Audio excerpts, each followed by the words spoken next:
حبیبی یا رسول اللہ، نثار تیری چہل پہل پر ہزاروں عیدیں ربیع الاول، نثار تیری چہل پہل پر ہزاروں عیدیں ربیع الاول، سوائے ابلیس کے جہاں میں سبھی تو خوشیاں منا رہے ہیں۔ حضرات، آقا کریم صلی اللہ تعالی علیہ وسلم کی ولادت و سعادت کا وقت جب قریب ہوا، حضرت آمنہ خاتون رضی اللہ تعالی عنہا ارشاد فرماتی ہیں، خرجہ منی نور، کہ میرے جسم سے ایک نور نکلا، ایک ایسی روشنی نکلی جس کے ذریعے سے میں نے شام کے محلات دیکھ لیے۔ شرفائے عرب کا دستور تھا، اگر کسی کے گھر پہ لڑکے کا جنم ہوتا تھا وہ اپنے بچوں کو دیہات میں بھیج دیا کرتے تھے، اس لیے دیہات کی آب و ہوا کے ذریعے سے بچوں کی صحت اچھی رہتی تھی۔ حضرت حلیمہ سعدیہ کہتی ہیں، میں نے بھی سوچا لاؤ مکہ چلی جاؤں اور جا کر کے کسی سے بیٹا لے کر کے آؤں، اسے دودھ پلاؤں، کچھ اجرت حاصل کی جائے۔ حضرت حلیمہ سعدیہ کہتی ہیں، جب قافلے والے چلنے لگے میں بھی ان کے ساتھ چلنے لگی، لیکن میرے پاس جو اونٹنی تھی وہ اتنا لاغر و کمزور تھی کہ چلنے کا نام نہیں لے رہی تھی۔ قافلے والوں نے کہا، حلیمہ تیری اونٹنی کتنی کمزور ہے کہ ہم لوگ تیری اونٹنی کی وجہ سے پریشان ہیں، مشقتوں کا سامنا کرنا پڑتا ہے کہ ہم تیز نہیں چل سکتے۔ حلیمہ سعدیہ نے کہا تھا، قافلے والوں تم چلو، ہماری اونٹنی کمزور ہے، چلنے کا نام نہیں لے رہی، تو کیا کریں؟ قافلے والے چلنے لگے۔ حضرت حلیمہ سعدیہ رضی اللہ تعالی عنہا پیچھے رہ گئیں۔ قافلے والے جب مکہ شریف کی سرزمین پر پہنچے، بچوں کی تلاش میں اچھے اچھے بچوں کو لے لیتے ہیں جس سے زیادہ اجرت ملے۔ حضرت حلیمہ سعدیہ رضی اللہ تعالی عنہا فرماتی ہیں، جب میں پہنچی تو میں نے دیکھا کہ لوگوں نے اچھے اچھے بچوں کو لے لیا، اور جو بھی یہ سنتا کہ یہ بچہ یتیم ہے، لاوارث ہے، اس کے سر سے سائے پدری اٹھ چکا ہے، اس بچے کے والد کا انتقال ہو گیا، تو کوئی بھی لینے کے لیے تیار نہ ہوتا، اس لیے کہ یتیم سمجھ کے کوئی نہیں لیتا، اگر اس بچے کو لے کر کے جاؤں دودھ پلانے سے اجرت کم ملے گی۔ حضرت حلیمہ سعدیہ کہتی ہیں، جب میں پہنچی تو میں نے بھی سوچا اب کیا کیا جائے، خالی یہاں سے واپس جاؤں۔ حلیمہ سعدیہ کہتی ہیں، میں نے واپس جانے کا ارادہ کیا، لیکن پھر سوچا لاؤ یتیم بچہ ہی لے لیا جائے، کچھ تو اجرت ملے گی۔ حضرت حلیمہ سعدیہ کہتی ہیں، جب میں اس بچے کے قریب پہنچی، اس بچے نے آنکھوں کو کھولا، اور کھولنے کے بعد بچہ مسکرانے لگا۔ بچہ جب مسکرایا، حلیمہ سعدیہ کہتی ہے، میں نے بچے کو اٹھایا، اپنے سینے سے لگایا، میری چھاتیوں میں اس وقت دودھ نہیں تھا، لیکن یہ بچہ اتنی برکتوں کا حامل تھا کہ میرے پستانوں میں فوراً دودھ آ جاتا ہے، سبحان اللہ۔ حضرت حلیمہ سعدیہ کہتی ہیں، قافلے والے آگے جا کر کے رک گئے، میرا انتظار کرنے لگے۔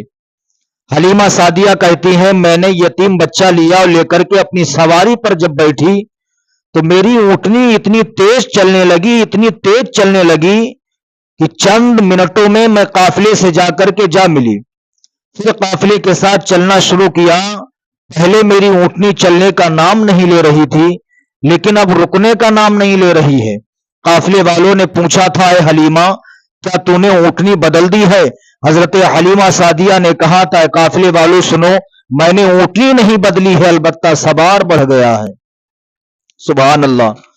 حضرت حلیمہ سعدیہ کہتی ہیں، جب میں اس بچے کو لے کر کے اپنے گھر پہ پہنچی، میرے گھر میں جتنے جانور تھے، بکریاں تھیں، ان کے تھنوں میں دودھ نہیں تھا، لیکن یہ بچہ اتنی برکتوں والا تھا، اس بچے نے جو ہی میرے گھر کی دہلیز پر قدم رکھا، بکریوں کے تھنوں میں دودھ آ جاتا ہے، سبزے ہرے ہو جاتے ہیں، جو درخت خشک ہو گئے تھے وہ درخت سرسبز و شاداب ہو جاتے ہیں، سبحان اللہ۔ حضرت حلیمہ سعدیہ رضی اللہ تعالی عنہا کہتی ہیں، جس تاریخ سے میں یہ بچہ لے کر کے گئی، میں نے اس تاریخ سے اپنے گھر میں چراغ ہی نہیں جلایا۔ سبحان اللہ۔ اسلامی بھائیوں اندازہ لگائیے، حضرت حلیمہ سعدیہ کہتے ہیں جس تاریخ سے میں اس بچے کو لے کر کے گئی میں نے اپنے گھر پہ چراغ نہیں جلایا۔ محلے کی عورتوں نے جب یہ معاملہ دیکھا کہ حلیمہ کے گھر رات بھر روشنی رہتی ہے، رات بھر چراغ جلتا ہے، کیا حلیمہ نے اپنے گزشتہ ایام کو فراموش کر دیا ہے؟ حلیمہ کا حال تو یہ تھا کہ اگر ایک وقت کے کھانے کا انتظام ہوتا دوسرے ٹائم کھانے کا انتظام نہیں ہوتا تھا۔ قبیلے بنو سعد کی عورتوں نے مشورہ کیا چلو چل کر کے حلیمہ سے ملتے ہیں، ان سے پوچھتے ہیں رات بھر یہ چراغ کیوں جلاتی ہے۔ قبیلے بنو سعد کی عورتیں حضرت حلیمہ کے گھر گئیں، جانے کے بعد کہتی حلیمہ کیا تو نے گزشتہ ایام کو فراموش کر دیا ہے؟ کیا تو اپنے پچھلے کے دنوں کو بھول گئی ہے؟ تیرا حال تو یہ تھا کہ ایک ٹائم کھانا ہوتا تھا، دوسرے ٹائم کھانے کا انتظام نہیں ہوتا تھا۔ حلیمہ یہ بتا رات بھر تو چراغ کیوں جلاتی ہے؟ حضرت حلیمہ سعدیہ نے کہا تھا میں چراغ نہیں جلاتی ہوں۔ کہا پھر آگ جلاتی ہے؟ کہا آگ بھی نہیں جلاتی ہوں۔ کہا پھر تیرے گھر میں رات بھر روشنی کیوں رہتی ہے؟ حضرت حلیمہ سعدیہ نے کہا تھا نہ میں چراغ جلاتی ہوں نہ میں روشنی کا انتظام کرتی ہوں۔ قبیلے کی عورتوں نے کہا تھا حلیمہ پھر رات بھر تیرے گھر میں روشنی کیوں رہتی ہے؟ حضرت حلیمہ سعدیہ نے کہا تھا چراغ تلاش کرنا ہے تو تلاش کر لیجئے۔ قبیلے بنو سعد کی عورتوں نے گھر کا کونا کونا چھان مارا، ایک ایک تاک کو تلاش کرتی لیکن کہیں چراغ نظر نہیں آتا ہے۔ قبیلے بنو سعد کی عورتوں نے کہا تھا حلیمہ چراغ مل نہیں رہا ہے، یہ بتا رات بھر تیرے گھر میں روشنی کیسی رہتی ہے؟ حضرت حلیمہ سعدیہ نے اس وقت اللہ کے رسول پر سفید کپڑا ڈال دیا تھا۔ حضرت حلیمہ سعدیہ نے کہا قبیلے کی عورتوں سنو، جو سامنے جو بیٹا بچہ لیٹا ہوا ہے سارا کمال اسی بچے کا ہے، سارا جمال اسی بچے سے ہے۔ جب سے میں بچہ لے کر کے اپنے گھر پہ آئی ہوں میں نے اپنے گھر پہ ابھی تک چراغ ہی نہیں جلایا ہے۔ اب قبیلے بنو سعد کی عورتوں نے جب آقا کریم کے بارے میں سنا، اب قبیلے بنو سعد کی عورتیں بچے کے قریب جاتی ہیں، جانے کے بعد آقا کریم صلی اللہ علیہ وسلم کے چہرے سے وہ سفید کپڑا ہٹاتی ہیں۔ ہٹانے کے بعد کیا دیکھتی ہیں کہ آقا کریم صلی اللہ علیہ وسلم کے چہرے میں چاند و سورج تیرتے ہوئے دکھائی دے رہے ہیں۔ اس وقت قبیلے بنو سعد کی عورتوں نے کہا تھا اے حلیمہ اتنی برکتوں والا بچہ تو نے کیسے پا لیا ہے؟ ہم دیکھ رہے کہ اس کے چہرے میں چاند و سورج تیرتے ہوئے نظر آ رہے ہیں۔ اے حلیمہ سن لے، جسے محمد مل گئے ہیں اسے ساری کائنات مل گئی ہے۔ سبحان اللہ۔ یہ شان ہے آقا کریم صلی اللہ تعالی علیہ وسلم کی۔ تو آقا کریم صلی اللہ تعالی علیہ وسلم کی آمد کی خوشی میں اپنے گھروں کو سجاؤ، گھر میں چراغاں کرو، جتنا ہو سکے آقا کریم صلی اللہ تعالی علیہ وسلم کی آمد کی خوشی میں خرچہ کریں، کیونکہ آقا کریم صلی اللہ علیہ وسلم جب تشریف فرما ہوئے سارا جہان آزاد ہو گیا۔ آقا کریم صلی اللہ علیہ وسلم کی عظمت و شان پر قربان جائیے۔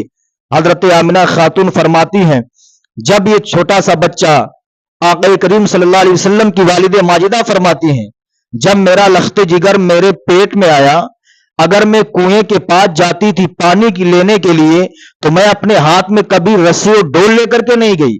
حضرت حلیمہ سعدیہ کہتے ہیں جب میں کنویں کے قریب جاتی تھی تو کنویں کا پانی اپنے آپ اوپر آ جاتا تھا۔ سبحان اللہ۔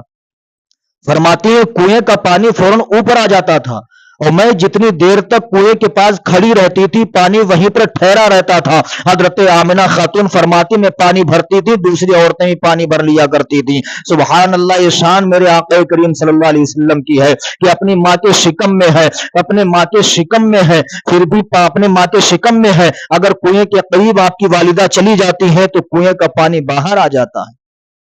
یہ شان ہے آقا کریم صلی اللہ علیہ وسلم کی۔ اسلامی بھائیو اندازہ لگائیے، اللہ رب العزت قرآن پاک میں ارشاد فرماتا ہے لقد من اللہ علی المؤمنین اذ بعث فیہم رسولا، تحقیق کہ میں نے مومنوں پر احسان کیا، میں نے ان میں ایک رسول بھیج دیا۔ اندازہ لگائیے، اللہ رب العزت نے ہمیں دو آنکھیں عطا کی لیکن رب نے احسان نہیں جتلایا، دو ہاتھ عطا کیے رب نے احسان نہیں جتلایا، دو پیر عطا کیے رب نے احسان نہیں جتلایا، ہمیں جسم عطا کیا رب نے احسان نہیں جتلایا۔ اللہ رب العزت نے ہمیں اور آپ کو طرح طرح کی نعمتوں سے نوازا لیکن رب نے احسان نہیں جتلایا۔ اللہ کی ہم کتنی نعمتیں کھاتے ہیں، اللہ نے احسان نہیں جتلایا۔ اللہ نے ہمیں دو آنکھیں دی، یہ نہیں فرمایا بندے میں تجھے دو آنکھیں دی ہے احسان کیا۔ اللہ نے دو ہمیں پیر دیے، رب نے احسان نہیں جتلایا۔ بندے میں نے تجھے دو پیر دیے احسان ہے۔ میں نے تجھے 2 ہاتھ دیا احسان ہے، میں نے تجھے جسم دیا احسان ہے، میں تجھے اپنی نعمتیں کھلا رہا ہوں احسان ہے۔